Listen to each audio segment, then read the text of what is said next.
Hey, Alpha Nurses, I'm Licensure from AlphaNursGuide.com. This is 20 practice NCLEX questions. Without the way, let's get started. A client is experiencing agnosia as a result of vascular dementia. She is staring at dinner and utensils without trying to eat. Which intervention should the nurse attempt first? 1. Pick up the fork and feed the client slowly. 2. Say, "It's time for you to start eating your dinner." 3. Hand the fork to client and say, "Use this fork to eat your green beans." 4. Save the client's dinner until her family comes in to feed her. The correct answer is 3. Agnosia is the lack of recognition of objects and their purpose. The nurse should inform the client about the fork and what to do with it. Feeding the client does not address the agnosia or give the client specific directions. It should only be attempted if identifying the fork and explaining what to do with it is ineffective. Waiting for the family to care for the client is not appropriate unless identifying the fork and explaining or feeding the client is not successful. During a home visit to an elderly client with mild dementia, the client's daughter reports that she has one major problem with her mother. She says, "She sleeps most of the day and is up most of the night. I can't get a decent night's sleep anymore." Which suggestions should the nurse make to the daughter? Select all that apply. 1. Ask the client's primary healthcare provider for a strong sleep medicine. 2. Establish a set routine for rising, hygiene, meals, short rest periods, and bedtime. 3. Engage the client in simple, brief exercises or a short walk when she gets drowsy during the day. 4. Promote relaxation before bedtime with a warm bath or relaxing music. 5. Have the daughter encourage the use of caffeinated beverages during the day to keep her mother awake. The correct answers are 2, 3, and 4. A set routine and brief exercises help decrease daytime sleeping. Decreasing caffeine and fluids and promoting relaxation at bedtime promote nighttime sleeping. A strong sleep medicine for an elderly client is contraindicated due to changes in metabolism, increased adverse effects, and the risk of falls. Using caffeinated beverages may stimulate metabolism, but can also have long-lasting adverse effects and may prevent sleep at bedtime. Nursing staff are trying to provide for the safety of an elderly female client with moderate dementia. She is wandering at night and has trouble keeping her balance. She has fallen twice but has had no resulting injuries. The nurse should 1. Move the client to a room near the nurse's station and install a bed alarm. 2. Have the client sleep in a reclining chair across from the nurse's station. 3. Help the client to bed and raise all 4 bed rails. 4. Ask a family member to stay with the client at night. The correct answer is 1. Using a bed alarm enables the staff to respond immediately if the client tries to get out of bed. Sleeping in a chair at the nurse's station interferes with the client's restful sleep and privacy. Using all 4 bed rails is considered restraint and unsafe practice. It is not appropriate to expect a family member to stay all night with the client. A client with dementia who prefers to stay in his room has been brought to the day room. After 10 minutes, the client becomes agitated and retreats to his room again. The nurse decides to assess the conditions in the day room, which is the most likely occurrence that is disturbing to this client. 1. There is only one other client in the day room. The rest are in a group session in another room. 2. There are 3 staff members and 1 primary healthcare provider in the nurse's station working on charting. 3.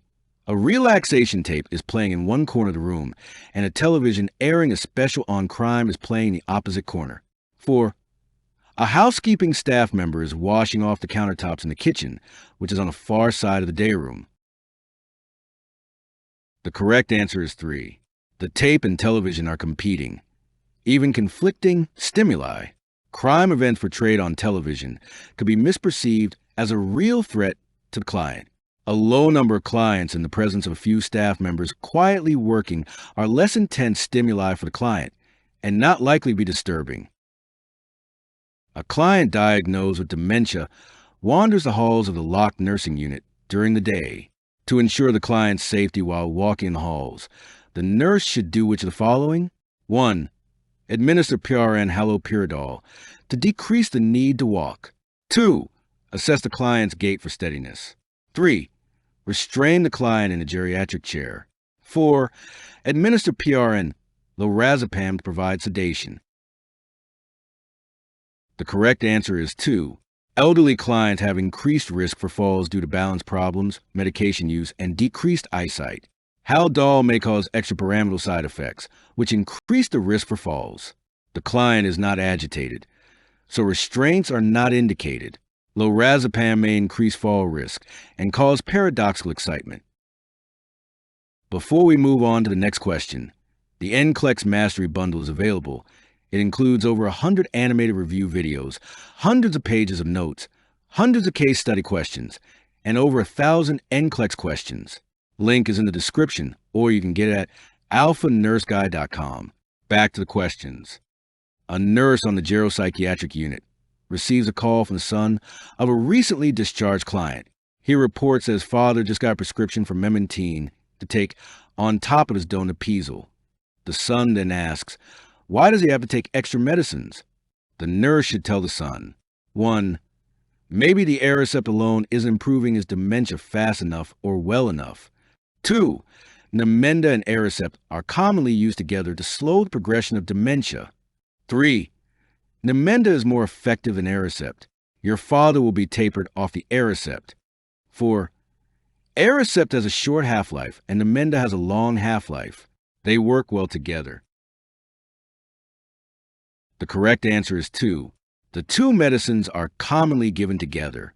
Neither medicine will improve dementia, but may slow the progression.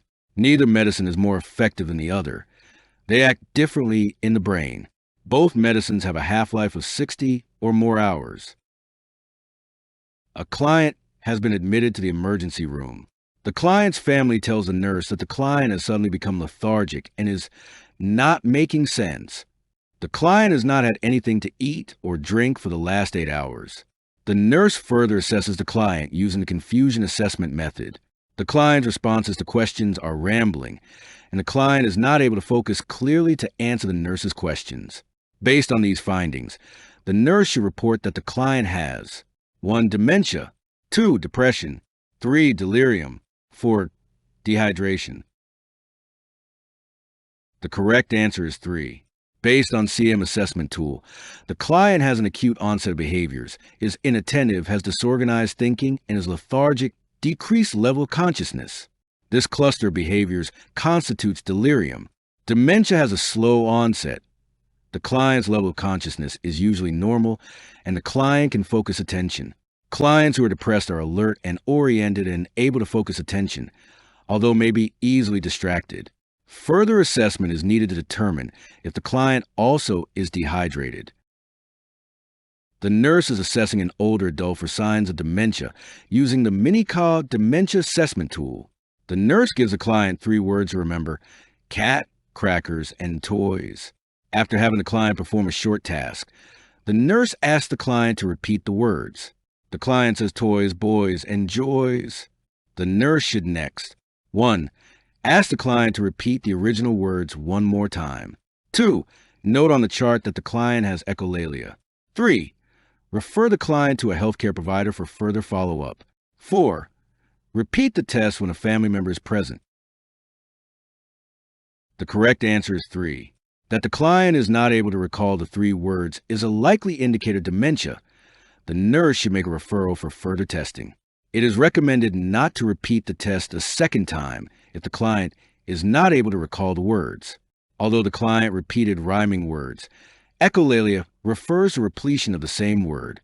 It is not necessary to have a family member present when conducting the test, but the nurse should communicate the findings to the family and encourage them to seek follow-up assessment.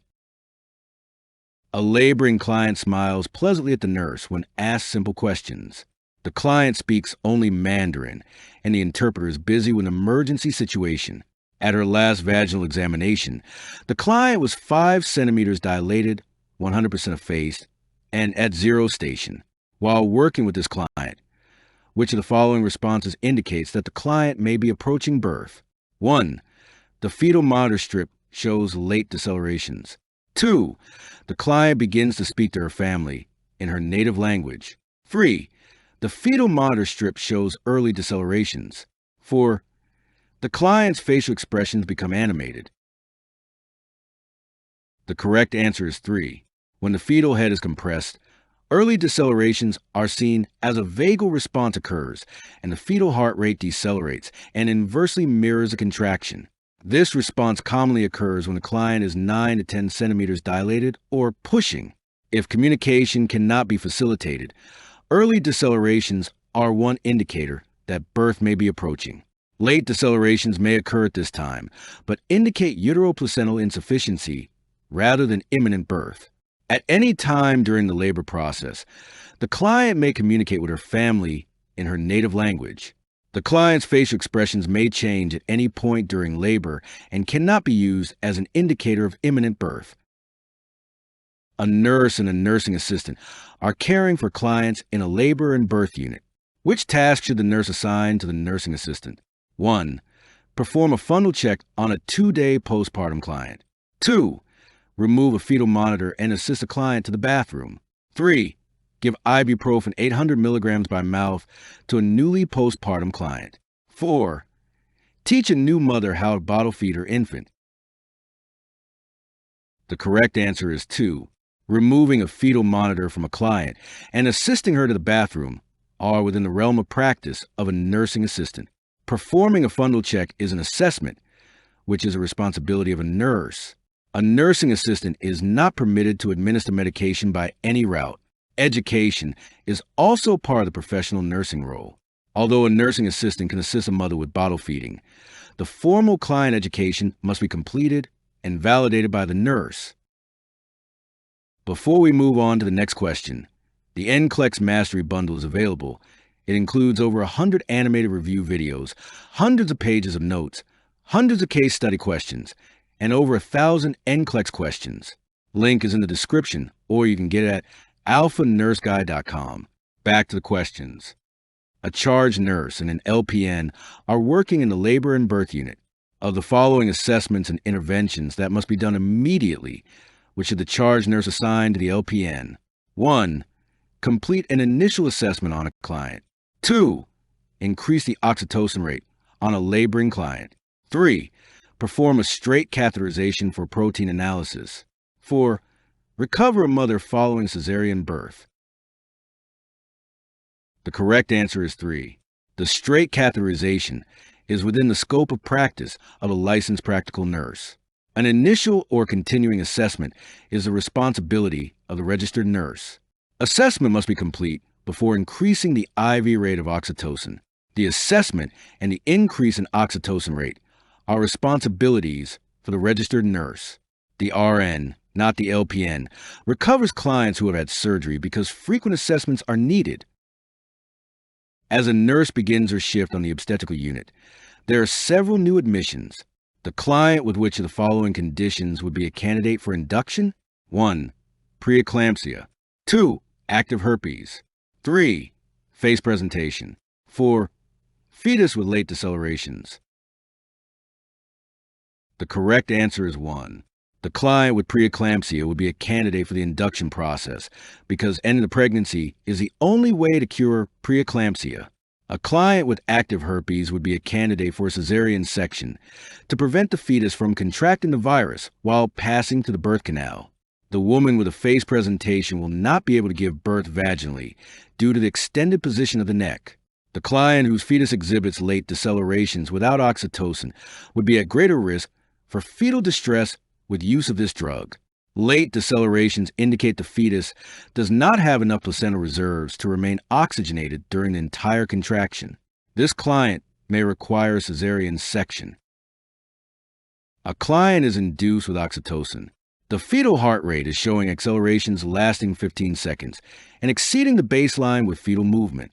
What action associated with this finding should the nurse take? 1. Turn the client to her left side. 2. Administer oxygen via face mask at 10 to 12 liters a minute. 3. Notify the healthcare provider of the situation. 4. Document fetal well-being.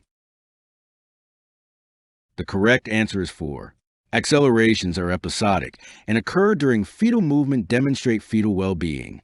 Turning the client to the left side applying oxygen by face mask, and notifying a healthcare provider are interventions used for late and variable decelerations indicating the fetus is not tolerating the induction process well.